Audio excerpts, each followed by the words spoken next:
Hey guys what's up, कैसे हैं आप सब।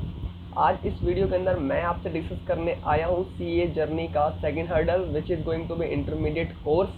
लास्ट वीडियो के अंदर मैंने आपसे डिस्कस करा था CA foundation, that is the first hurdle in your CA journey. उस वीडियो के अंदर मैंने आपसे ऑलमोस्ट सीए फाउंडेशन कोर्स की सारी डिस्कशन कर ली थी। एंड अगर आपने वो वीडियो नहीं देखी है तो ज़रूर उस वीडियो को जाइए देखिए। एंड उस वीडियो का लिंक मैं आपको इस वीडियो के डिस्क्रिप्शन बॉक्स के अंदर शेयर कर दूंगा। आज इस वीडियो में मैं आपसे डिस्कस करूंगा सीए कोर्स का सेकंड जो हर्डल है सीए जर्नी के अंदर, second stage that is intermediate examination. So don't miss the video, पूरी वीडियो को ध्यान से देखिएगा, एंड तक बने रहिएगा पूरी वीडियो में मेरे साथ साथ। एंड नए है तो चैनल को सब्सक्राइब कर लीजिए। मैं इस चैनल पे लाता रहता हूँ आपके लिए काफ़ी सारी educational and career guidance related videos. तो गाइस चलिए अब मैं आपके साथ स्टार्ट करता हूँ सीए इंटरमीडिएट कोर्स क्या है। सो देखिए जी, जैसे ही आप अपने सीए फाउंडेशन एग्ज़ाम क्लियर कर लेते हैं, अब आपके सामने जो सेकंड हर्डल है वो है सीए इंटरमीडिएट का। अब आपको अपने आप को सीए इंटरमीडिएट कोर्स में रजिस्टर करना है। एंड सीए इंटरमीडिएट देखिए सीए फाउंडेशन का ऑलमोस्ट 10 गुना ज़्यादा सिलेबस रखता है। ऑल्सो जो पेपर्स हैं वो भी यहाँ पर आपके डबल हो जाते हैं। सीए फाउंडेशन में आपके जो पेपर्स थे वो हैं ओनली 4, लेकिन यहाँ पर आपको पेपर क्लियर करने हैं 8। कितने पेपर? 8 पेपर। सो यहाँ पर आपको ये बात समझ जानी चाहिए कि जो सीए इंटरमीडिएट है वो बच्चों का खेल नहीं है, इसे हम कह सकते हैं। अब देखिए सीए इंटरमीडिएट में आपके 8 पेपर हैं। 8 पेपर जो भी हैं उनको यहाँ पर इंस्टीट्यूट ने 2 ग्रुप्स के अंदर डिवाइड कर दिया है, ग्रुप 1 एंड ग्रुप 2। ग्रुप में डिवाइड करने का सिंपल से रीज़न, यार देखिए 8 पेपर हैं, 8 पेपर एक साथ निकालना सीए जैसे कोर्स के अंदर it is a very challenging task for many students like us. So यहाँ पर इंस्टीट्यूट ने एक बेनिफिट दे दिया है कि उसने क्या करा है, 8 पेपर को 2 ग्रुप के अंदर डिवाइड कर दिया है, ग्रुप 1 एंड ग्रुप 2। ग्रुप 1 के अंदर 4 पेपर एंड ग्रुप 2 के अंदर 4 पेपर। अब जो भी स्टूडेंट्स जिनको भी लगता है कि मैं 8 पेपर एक साथ नहीं देना चाहता, मैं पहले 4 पेपर देना चाहता हूँ फिर 4 पेपर, तो इंस्टीट्यूट ने उनको ऑप्शन दे रखा है कि आप पहले कोई भी एक ग्रुप दे सकते हैं, पहले आप उसको क्लियर कर लीजिए। जैसे ही आप उसको क्लियर कर लेते हैं then you have to move to the second group और अनदर ग्रुप। तो आई होप ये चीज़ आपको समझ आई। अब देखिए कुछ बच्चे ऐसे होंगे जो कहेंगे नहीं मुझे तो 8 पेपर एक साथ ही देने हैं, मैं हूँ इतना काबिल। तो इंस्टीट्यूट ने कहा है कि आइए आपके लिए भी दरवाजे खोल रखे हैं हमने, आप 8 पेपर एक साथ देना चाहते हैं तो बोथ ग्रुप का ऑप्शन भी हम आपको एक साथ प्रोवाइड कराते हैं। तो यहाँ पर उन बच्चों का भी वेलकम कर दिया इंस्टीट्यूट ने। तो ये चीज़ आपको क्लियर करनी है एंड आई होप ये बातें आपके दिमाग में जा रही हैं। एंड हो सके तो पेन पेपर लेके बैठिए, इन पॉइंट्स को नोट डाउन करते हुए चलिएगा। बहुत ही डिटेल में मैं आपके साथ डिस्कस कर रहा हूँ, तो बने रहिए। तो देखिए सीए इंटरमीडिएट मैंने आपको बताया 2 ग्रुप 8 पेपर, 8 पेपर आपको निकालने हैं, कैसे भी करके उनको क्लियर करना है अगर आप अपने आप को सीए फाइनल में देखना चाहते हैं। तो ये चीज़ आपको समझ आई। अब मैं आपके साथ पेपर डिस्कस करता हूँ। पेपर देखिए 8 पेपर है, 8 पेपर के नाम क्या क्या है जल्दी से गिरा देता हूँ आपको। Paper number 1 accounting. Accounting foundation वाला अकाउंटिंग नहीं है ये बिल्कुल भी, उससे एडवांस लेवल है। यहाँ पर न्यूमेरिकल्स का लेवल भी टफ हो जाएगा और कुछ एड ऑन चैप्टर्स आपको देखने को मिलेंगे जो अपने फाउंडेशन में नहीं पढ़े होंगे। तो इससे फाउंडेशन से कंपेयर मत कीजिएगा, बट हाँ जो बेसिक्स हैं अकाउंटिंग के वो वही रहने वाले हैं। तो अगर आपके बेसिक्स स्ट्रॉन्ग है तो ज़रूर आपको इसमें काफ़ी हेल्प होने वाली है। लेकिन अगर वहीं आपके बेसिक्स वीक है तो आई सजेस्ट यू अपने बेसिक्स स्ट्रॉन्ग कीजिए, कोचिंग लीजिए अच्छी, देन आपको इस पेपर में काफ़ी अच्छा रिस्पॉन्स मिलेगा in terms of your examination marks. आपके मार्क्स इसमें काफ़ी अच्छे आ सकते हैं।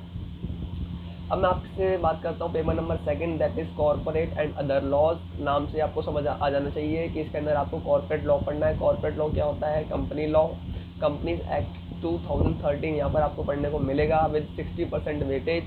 एंड जो अदर लॉज है उसमें आपके 4 एक्ट हैं वो आपको पढ़ने हैं, उनकी वेटेज है 40%।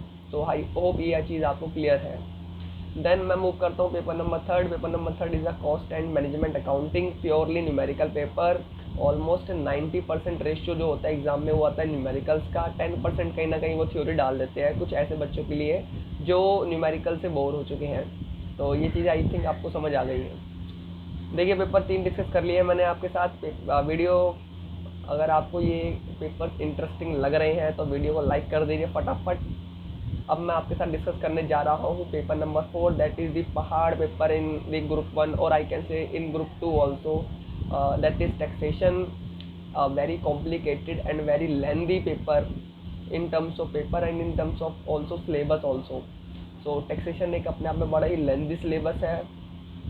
और टैक्स यहाँ पर देखिए 100 मार्क्स का पेपर है, लेकिन यहाँ पर टैक्स आपको 2 पढ़ने हैं, income tax and GST. Income tax is a part of direct tax and GST is a part of indirect tax. Income tax carries the weightage of 60% and GST carries the weightage of 40%। तो ये I hope आपको समझ आया यहाँ पर। And अब मैं move करता हूँ ग्रुप 2 की और ग्रुप 2 देखिए बड़ा ही शानदार, बहुत ही सीधा एंड आसान। ग्रुप 2 के अंदर क्या है, एडवांस अकाउंटिंग। इसमें आपको कुछ चैप्टर्स मिलेंगे इंडस्ट्री स्पेसिफिक अकाउंटिंग के, जैसे फॉर एग्जांपल बैंकिंग का हो गया है, स्टॉक ऑप्शंस मिलते हैं एम्प्लॉयज़ को, वो है, and etcetera and etcetera. Then paper number 6 that is auditing and assurance. Purely theoretical paper है इन टर्म्स ऑफ, अगर मैं बात करूँ तो पेपर कैसा आता है, बट जो इसकी नॉलेज है वो प्रोफेशनली बिल्कुल प्रैक्टिकल है आपके प्रोफेशनल करियर से। अगर ये पेपर आपको समझ नहीं आता तो आप समझ लीजिए आपका जो प्रोफेशनल करियर है वो बिल्कुल तबाह हो जाएगा। तो ये चीज़ आपको बिल्कुल कंसिडर करनी है। ऑडिट के पेपर को आपको बहुत ही अच्छे से समझना है। मैंने क्या कहा, समझना है। याद तो आप करेंगे ही, क्योंकि देखिए हमारा जो इंस्टीट्यूट है वो रट्टा लगवाने में भी विश्वास रखता है, लेकिन वहीं साथ साथ आपकी जो प्रैक्टिकल नॉलेज है उसको भी चेक करने में पूरा विश्वास रखता है। तो आपको बिल्कुल भी केयरलेस नहीं होना है, रट्टा भी मारना है इस पेपर के अंदर। इसमें क्या, बल्कि जितने भी थ्योरेटिकल पेपर है उन सब में आपको रट्टा भी मारना पड़ेगा, साथ साथ आपको समझना भी पड़ेगा। And it is the combination of both रट्टाफिकेशन एंड ऑल्सो अंडरस्टैंडिंग। तो आई होप ये चीज़ आपको समझ आ गई है। देन पेपर नंबर 7 कौन सा है, EIS एंड SM। देखिए पूरा थ्योरेटिकल पेपर है, 2 पार्ट में आता है। 50% में 50% आपका EIS that is enterprise information system. In short अगर मैं बात करूँ तो IT टेक्नोलॉजी वाला जो पेपर होता है आपका, टेक्नोलॉजी से रिलेटेड, वो है। सारा कंटेंट आपको इस पेपर में पढ़ने को मिलेगा। इंफॉर्मेशन टेक्नोलॉजी एक्ट है आपके पास। देन अगर मैं आपसे बात करूँ CBS core banking solutions, M commerce, e commerce, ऐसे कुछ चैप्टर्स आपको देखने को मिलेंगे EIS के अंदर। SM बहुत ही सिंपल स्वीट पेपर है, अपने आप में 50% की वेटेज रखता है। काफ़ी बच्चों को SM ज़्यादा अच्छा लगता है, क्योंकि SM की जो थ्योरी है वो आपकी कुछ बिजनेस वाली रहती है। जैसे अगर आपने देखा होगा तो बिजनेस स्टडीज़ जो है, ऐसा पूरा पेपर का वो रहता है प्रेजेंटेशन। तो आई होप ये चीज़ें आपको क्लियर हो गई है। पेपर नंबर 7 मैंने आपके साथ डिस्कस कर लिए हैं। Then move to the last paper of the group 2 that is financial management and economics for finance. 100 marks का पेपर तो है ही, लेकिन 2 पार्ट में डिवाइडेड है। FM it is of 60 marks, then eco it is of 40 marks. तो I hope ये चीज़ आपको क्लियर है। फाइनेंशियल मैनेजमेंट देखिए थियोरेटिकल प्लस प्रैक्टिकल दोनों का कॉम्बिनेशन है। इकोनॉमिक्स भी अपने आप में theoretical as well as practical combination है, बट जो फाइनेंशियल मैनेजमेंट है वहाँ पर न्यूमेरिकल पोर्शन ज़्यादा है एज़ कम्पेयर टू थ्योरी, और वहीं इकोनॉमिक्स के अंदर आपका थियोरेटिकल पोर्शन थोड़ा सा ज़्यादा हो जाता है as compare to practical question. तो आई होप ये बातें भी आपको क्लियर है। पेपर से इंटरेस्टिंग लगे आपको सारे तो वीडियो को लाइक कर दीजिए। आई होप ये चीज़ आपके दिमाग में बैठ चुकी है अच्छे से। अब मैं मूव करता हूँ आपके लिए आगे, और क्या है इंटरमीडिएट में खास। तो देखिए इंटरमीडिएट में जो आपको स्टडी पीरियड मिलता है इंस्टीट्यूट की तरफ से वो है 9 मंथ्स का। जैसे ही आप अपने आप को रजिस्टर कराते हैं आपको 9 मंथ्स का स्टडी पीरियड मिलेगा। आपको उस पीरियड में अपनी प्रिपरेशन करनी है। ऑटो पेपर या चार पेपर ही आपका डिसीजन रहेगा कि आप कैसे प्रिपेयर करते हैं, कौन सा ग्रुप आप देना चाहते हैं, बोथ ग्रुप या सिंगल ग्रुप कोई भी, तो ये आपके ऊपर डिसीजन रहेगा। बस ये याद रखना कि जैसे ही आप अपने आप को रजिस्टर कर लेते हैं उसके 9 मंथ्स कंप्लीट होने के बाद जो भी आपका नियर बाय फर्स्ट अटैम्प्ट दिख रहा है, फॉर एग्जांपल आपने जनवरी में अपने आप को रजिस्टर करवाया है इस साल, यानी कि 2020 के जनवरी मंथ में अपने आप को रजिस्टर करवाया है आपने CA इंटरमीडिएट में, तो आपके 9 मंथ्स कंप्लीट हो जाते हैं सितंबर में। तो अब सितंबर कंप्लीट हो गया तो देखिए जो नवंबर 2020 है वो आपका फर्स्ट अटैम्प्ट आएगा आपका CA इंटरमीडिएट कोर्स के लिए। तो आई होप ये बात आपको क्लियर है। तो अटैम्प्ट आप देंगे नवंबर 2020 का, जब आप अपने आपको CA इंटरमीडिएट में जनवरी 2020 में रजिस्टर कर लेंगे। तो ये बातें भी आपको क्लियर है। एंड अब देखिए मैं अगर आपसे आगे बात करूँ तो CA इंटरमीडिएट में खास क्या है। देखिए CA फाउंडेशन में आपने सिर्फ पढ़ा पेपर दे दिया, ऐसा वहाँ पर आपका कोई इतना प्रेशर नहीं था, लेकिन CA इंटरमीडिएट में देखिए आपकी आर्टिकलशिप भी स्टार्ट हो जाएगी after clearing your groups. Exams and also you have to complete 2 trainings before starting your articleship. तो ये चीज़ आपको कंपल्सरली कंसिडर करनी है। 2 ट्रेनिंग कौन कौन सी हैं? Training number 1 orientation programme, training number 2 information technology and training. 15-15 दिन की एक ट्रेनिंग होती है एंड हर एक ट्रेनिंग की जो फीस है ऑलमोस्ट 7,000 की समथिंग रहती है। 15 डेज़ की होती है। अपने आप को आपको रजिस्टर करना है। आजकल तो ऑनलाइन चल रही है ड्यू टू कोविड, बट वैसे फिज़िकल कोचिंग होती है, इसकी फ़िज़िकल क्लासेस होती हैं। इंस्टीट्यूट के ही सेंटर्स होते हैं, ऑथराइज्ड सेंटर्स, और लिस्ट ऑफ सेंटर्स काफ़ी लंबी है। आपको ऑलमोस्ट अपने टाउन अपने सिटी में भी मिल जाएगा, तो आप इसको इंस्टीट्यूट की वेबसाइट पे जाके चेक कर सकते हैं। एंड ये चीज़ आपको ज़रूर याद रखने की है, जैसे ही आप अपनी आर्टिकलशिप स्टार्ट करें उससे पहले आपको ये दोनों ट्रेनिंग कंपलसरी कंप्लीट कर लेनी है। बिना इसको कंप्लीट किए आप अपनी आर्टिकलशिप स्टार्ट नहीं कर सकते हैं, तो ये चीज़ आपको ध्यान रखनी है। एंड जैसे ही आप अपनी आर्टिकलशिप स्टार्ट करेंगे, देखिए यहाँ पर एक प्लस पॉइंट ये है कि आर्टिकलशिप स्टार्ट करने के लिए आपको दोनों ग्रुप क्लियर करना ऐसा कोई कंपल्शन नहीं है। आपने अगर एक ग्रुप भी क्लियर कर रखा है, चाहे ग्रुप 1 चाहे ग्रुप 2, तो भी आप अपनी आर्टिकलशिप स्टार्ट कर सकते हैं।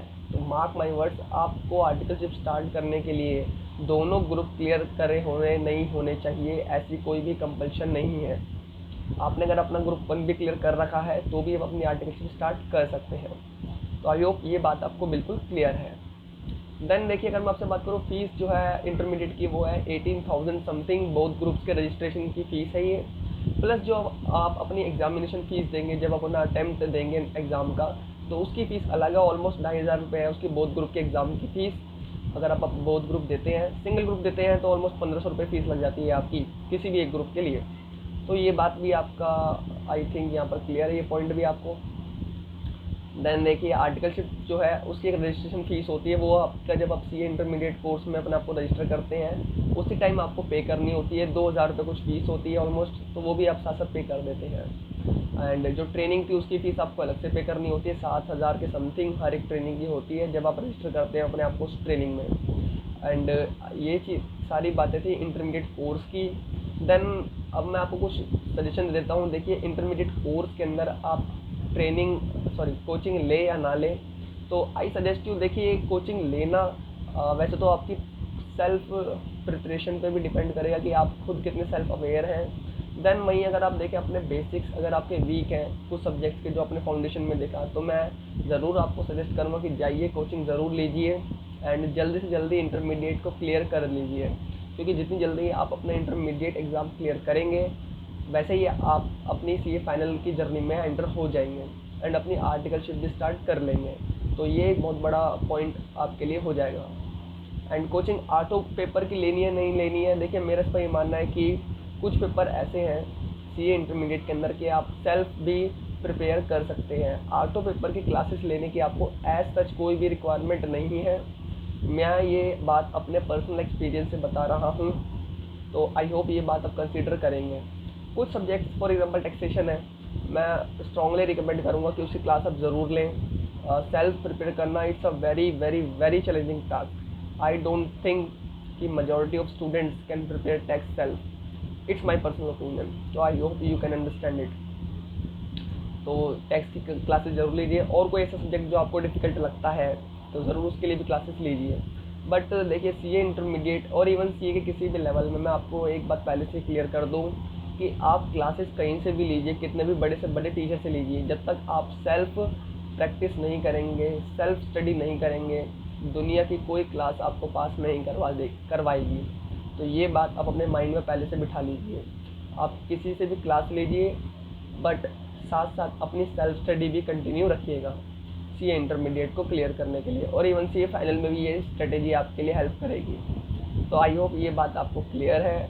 सीए इंटरमीडिएट का पूरा स्ट्रक्चर ऐसा है जो मैंने अक्सर डिस्कस कर लिया है। Still you have any doubt और any query, then type into the comment box, it will motivate me to do something for you. तो थैंक यू वेरी मच, आपने इस वीडियो को पूरा देखा, आप बने रहे मेरे साथ, and in the last keep learning and keep growing, and bye bye.